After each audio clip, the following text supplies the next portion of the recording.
I answered a phone that wasn't supposed to ring. And Dead Kid spoke back. I don't talk about what happened in that basement.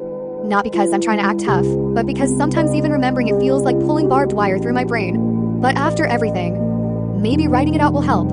I was 13 when the kidnapper took me. One second I was walking home, and the next I was staring into the face of a man in white makeup, smiling like he already owned me. I remember the way the air smelled, sweet from the black balloons, bitter from whatever chemical he pressed against my face. When I woke up, I was in a basement with a mattress, a toilet, and a black rotary phone on the wall. The cord was cut, completely dead. Or so I thought. The phone rang the first night. Not a little. Maybe it's a pipe vibrating sound. A real ring. Loud. Sharp.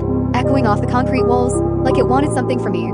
I picked it up because, what else do you do? The voice on the other end was a boy. At first, I didn't recognize it. Then I almost threw up. It was Jake, the kid from school who'd gone missing a few months before me. He shouldn't have been alive. And he wasn't. His voice was broken, static-filled, almost like it hurt him to talk. He kept saying the same thing. You don't have much time. Remember what I taught you. Jake had beat to me in baseball once. He kept telling me the same move he used.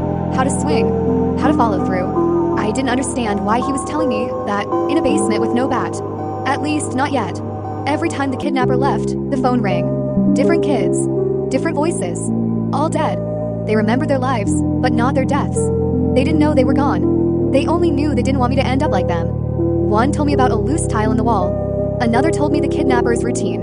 Another told me how he pretended to leave the door unlocked as a trap. And all of them sounded scared. Not for themselves.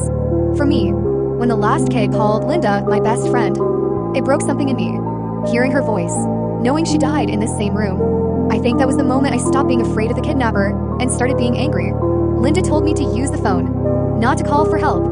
As a weapon, she said. You're going to make him pay for all of us. So I did what the others taught me. I dug the hole. I hid the rope. And when the grabber finally came down the stairs, I swung the phone. Again. And again. Every dead kid's voice behind me. Every one of them giving me strength. The cord that was supposed to be cut. It wrapped perfectly around his neck. And when he fell into the hole I dug, snapping his ankle, I knew it was over.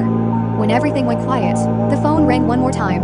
I don't know how I had the strength to pick it up, but I did. The voices weren't scared anymore. They sounded relieved. Linda said, "You did it, Rachel. You're free." Then the line went dead. For good this time. I still don't know what that phone was. I don't know if the spirits were trapped. I don't know if they just wanted revenge. I don't know why the phone only rang for me. But sometimes I think back to that basement and wonder, if I hadn't answered the first ring, would anyone ever have found me? I'm free now. Safe. Alive. But every time I hear a phone ring in a quiet room, I freeze. Because I'll never really be sure whether that call is for me